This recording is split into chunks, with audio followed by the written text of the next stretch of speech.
Soy Mari Mora y mi sección de todos los martes se llama El Diván Imaginario. Es una sección que trata sobre temas psicológicos que aborda la realidad de hoy. Quédate en sintonía con el Matutino Alternativo. Tras esta pausa del diván, que era necesario porque necesitaba urgentemente unas vacaciones, les traigo un tema que lleva como subtítulo, tú decías telenofobia, y el subtítulo es la psicopatologización de la vida, porque se trata de una reflexión crítica que a lo largo de esta primera introducción voy a intentar explicar. Estoy planteando nuevamente, como tú sabes, y ha sido así desde el 2022, una supuesta nueva psicopatología, y digo que es supuesta porque habría que ver si estamos hablando de una patología nueva o estamos hablando de nuevas formas de interacción social que vamos a tener que aceptar. Y la llamada telenofobia no es otra cosa que ese rechazo de hablar por teléfono, en vivo y en directo, y según algunos estudios, la experimentan el 80% de los millennials, los centennials dicen apártate, y soy testigo de que permea otras generaciones. Y quienes experimentan la telenofobia suelen expresar que detestan hablar por teléfono y prefieren a veces dejarte unas notas de voz kilométricas y extenderse lo suficiente, pero no hablar por teléfono. Silencian las llamadas entrantes, lo ponen en modo avión, y cada día eso se vuelve una práctica más común, sobre todo entre los jóvenes, pero esas largas conversaciones telefónicas parece que han llegado a su fin, y se trata ahora como de una sensación de que te están interrumpiendo de forma abrupta, están entrando en tu intimidad, y ahora ese privilegio de dedicarle una parrafada extensa se deja para algunas personas que forman parte de un círculo privilegiado o obligado, porque los jóvenes cogen con ese gesto de ahí está llamándome mami, cogen el teléfono con gesto de fastidio a los abuelitos porque saben que no se entienden con las nuevas tecnologías, y a veces a las parejas un ratito y algunas amistades específicas. Yo no sé si les pasa a ustedes, pero resulta extraño que a uno lo llamen sin avisar, y yo, Carmen, suelo escribir primero por WhatsApp, avisando que voy a hacerlo, a ver si la otra persona acepta, como claro, que pidiendo permiso, y de hecho me preparo y digo, en unos minutos cuando me dicen que me van a llamar, entonces como si fuera una llamada de larga distancia, que uno se ponía tan nervioso hace muchos años cuando eran carísimas, y entonces me relleno en el sofá preparada para un acontecimiento que cada vez es más raro, así como solamente nos llegan cartas comerciales y llamadas de bancos y de otras entidades. A veces el teléfono languidece los fines de semana y nadie se atreve ya a traspasar esa especie de mampara invisible. La pregunta ¿es esto una patología o simplemente los modos de interacción social están cambiando? Que se preparen los oyentes para opinar, pero quiero poner sobre la mesa lo que los expertos están contando. Fíjate que al principio, Carmen, yo te pedía permiso para poner lo que es un anuncio de una empresa telefónica que está intentando con Netflix utilizar el ejemplo de las películas, esas escenas icónicas en donde aparecían los personajes hablando, con la idea de hacerlo atractivo, porque efectivamente se deja de ganar un dinero importante cuando no se usa el teléfono para conversar. Claro. Y vemos cómo se tiene que apelar entonces a esa maniobra de edulcorarlo con la gente importante del cine. Si lo ha hecho, ¿por qué no lo imitas si lo haces tú?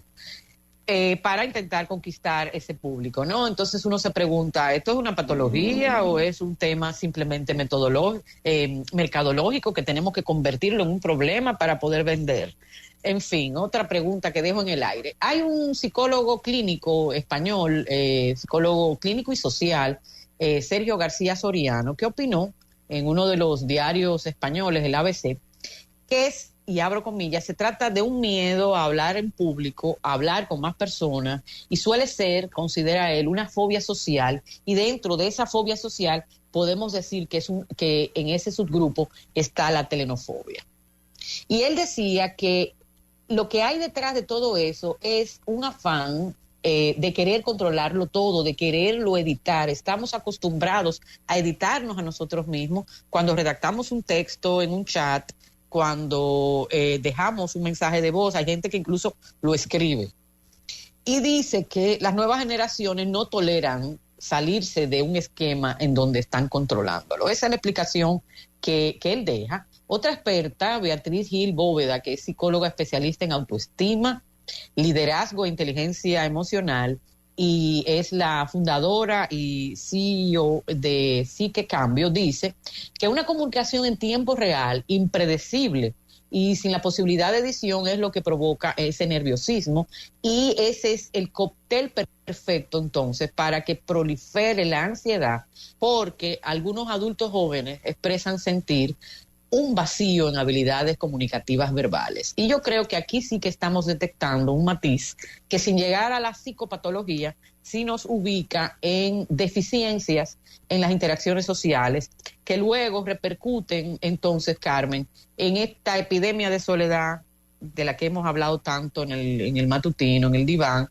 y también la dificultad que hay de poner en marcha las redes de apoyo sociales cuando uno tiene una situación en la que necesita realmente ese apoyo. Las herramientas que se usan, sobre todo aquí, es el WhatsApp, el Telegram, el Instagram, el TikTok.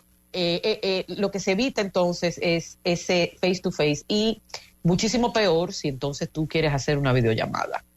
O sea, yo he sentido que alguien me llama por videollamada y lo he vivido como algo violento, porque no siempre uno está como en condiciones de responder en términos estéticos a exponerse a la imagen. Pero fíjate cómo esta última experta habla de que el núcleo de este miedo a menudo radica en la autoimagen y la autoestima. Dice que las personas que sufren de telenofobia a menudo temen el rechazo, el juicio, simplemente no están seguros de cómo manejar una conversación en tiempo real, porque sienten que no tienen los recursos emocionales para hacerlo y no saben por dónde el otro le va a salir.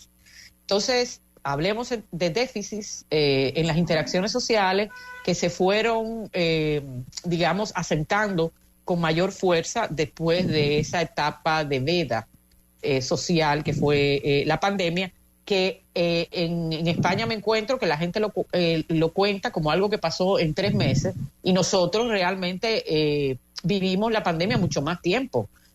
Podemos hablar casi de 2 años, ¿no?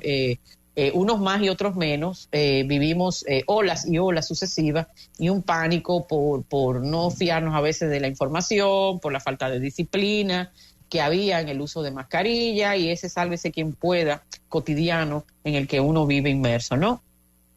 Yo no sé qué opinarán los oyentes, pero lo cierto es que hay una pereza, Carmen, yo diría, para expresarnos, y a mí me rompe el corazón cuando yo transmito algo que para mí es importante y me responden con un emojicono.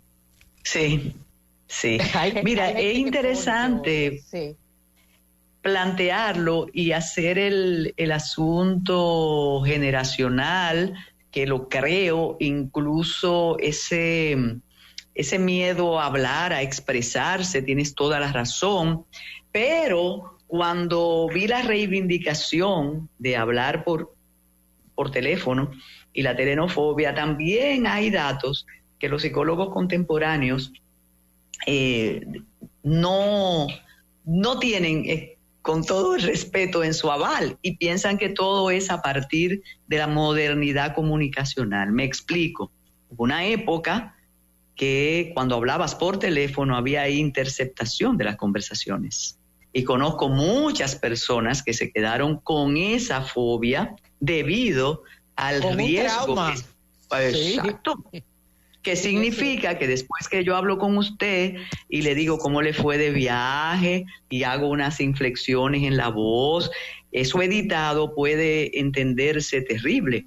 Y sí, conozco personas de mi edad, contemporáneas, que no te levantan un teléfono o que no llaman por teléfono ni por asomo. Es como un estilo aceptado y considerado como una deficiencia, es cierto, pero cuando lo veo, y ya sé que muchas personas te están escribiendo, con el enfoque que haces en la contemporaneidad, claro que lo entiendo, y muchas personas además temen las faltas ortográficas. Hay generaciones que como nunca leyeron, cometen unas pifias impresionantes al escribir, y entonces esas figuras, exacto, sustituyen, de modo que es válida absolutamente la presencia de ese tema en tu diván, porque hay mucho por donde enfocarse y encontrar explicaciones y naturalmente soluciones. Sí, yo me quiero centrar más que en la causa, porque hemos dejado de hablar por teléfono, en el matiz de qué significa, qué consecuencias tiene para las interacciones sociales. Y así logro zafarme de ese riesgo de mercadologizar la salud mental, que tú sabes que llevo ya un tiempo bastante reacia a inscribirme dentro de esa tendencia, ¿no? Porque yo no hablaría de una fobia.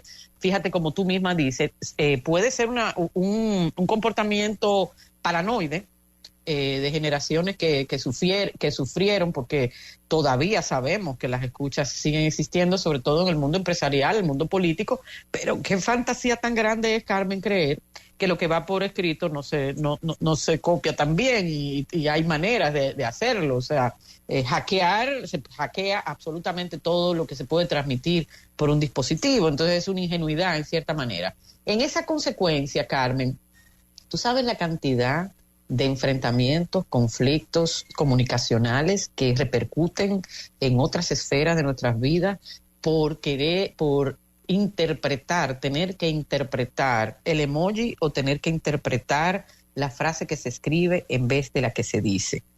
De hecho, yo siempre recomiendo a las parejas y a las personas, cuando van a tratar un tema que puede dar pie a que uno quiere garantizar lo más que se pueda que se entienda lo que uno quiere decir, porque ya se sabe que entre lo que uno dice y lo que el otro entiende se pierde el 70%. Eso se ha estudiado muy bien en el fenómeno de la comunicación entre personas. Entonces, tú sabes la cantidad de parejas que vienen a consulta, que van a consulta por un mensaje que fue mal interpretado.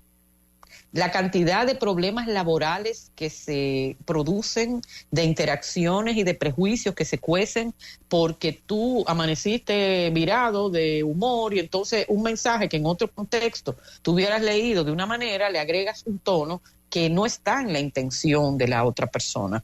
Gracias por acompañarnos en el Diván de Mari Mora. Síguenos en nuestras redes sociales y en nuestro canal de YouTube.